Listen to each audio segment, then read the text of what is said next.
Hello बच्चों, let's read this question. Question says if the angle between the vectors a vector is equal to I cap plus cos x times j cap plus k cap and b vector is equal to sin square x minus sin x times I cap minus cos x j cap plus 3 minus 4 sin x k cap is obtuse and x belongs to 0 to pi by 2, then the exhaustive set of values of x is equal to.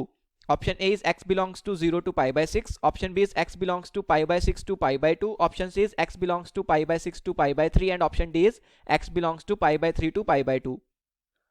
अब सबसे पहले हम की concept discuss कर लेते हैं. की concept is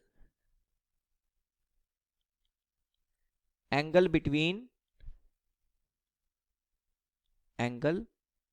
between two vectors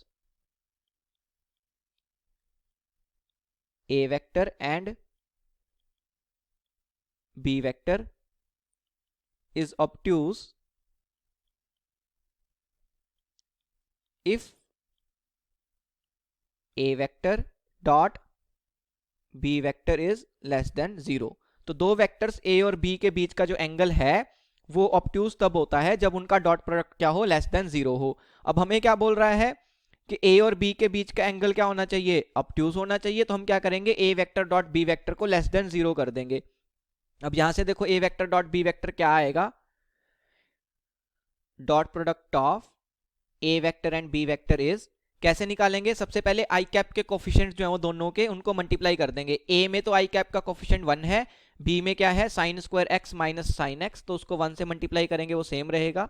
so sine square x minus sine x, I cap के कोफिशिएंट्स को मल्टीप्लाई कर दिया, प्लस फिर जे कैप के कोफिशिएंट्स को मल्टीप्लाई करेंगे तो क्या आ जाएगा, cos x into minus cos x, वो हो जाएगा minus of cos square x, plus last में k कैप के कोफिशिएंट्स को आपस में मल्टीप्लाई करेंगे तो a वेक्टर में तो k कैप का कोफिशिएंट 1 है, b वेक्टर में क्या है 3 माइनस 4 साइन एक्स, इसको 1 से मल्टीप्लाई करेंगे तो ये सेम रहेगा.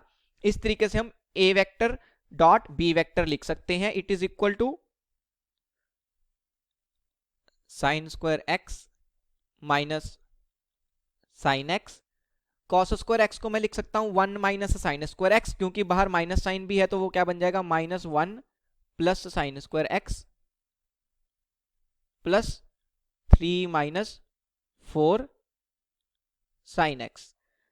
सो यहां से मेरे पास क्या आ जाएगा, A vector dot product with B vector is equal to sine square x का कोफिशिएंट क्या बनेगा, दोनों को ऐड कर देंगे तो 2 sine square x, 2 times sine square x, sine x का कोफिशिएंट क्या बनेगा यहां से minus sine x minus 4 sine x, that will be minus 5 sine x,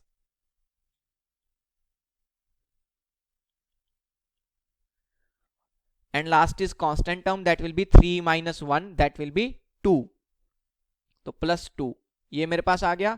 अब हमें बोल रहा है कि ये क्या होना चाहिए, डॉट प्रोडक्ट जो है वो लेस देन 0 होना चाहिए. So it must be less than 0.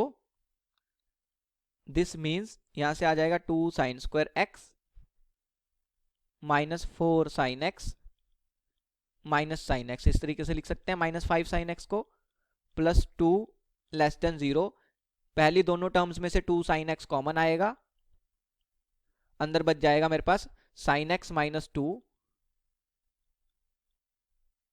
फिर माइनस 1 कॉमन आ जाएगा अगली दोनों टर्म्स में से, फिर से क्या बच जाएगा sine x minus 2 less than 0. This means 2 sine x minus 1 into sine x minus 2 less than 0. तो यहां से मेरे पास क्या आ जाएगा, sine x belongs to 1/2 to 2, ये मेरे पास आ गया. अब हमें x गिवन है belonging to 0 to pi by 2, so x belongs to 0 to pi by 2. तो यहां से मैं क्या बोल सकता हूं कि साइन x कहां से कहां तक लाई करेगा, sine x belongs to 0 to 1. अब हमें बोल रहा है कि साइन x जो है हाफ और 2 के बीच में होना चाहिए. यहां से मेरे पास साइन x आ रहा है 0 और 1 के बीच में, तो अगर मैं दोनों का इंटरसेक्शन ले लूंगा तो क्या आ जाएगा कि sine x belongs to half to 1, ये आ जाएगा। और अगर साइन एक्स हाफ और 1 के बीच में है, this means x belongs to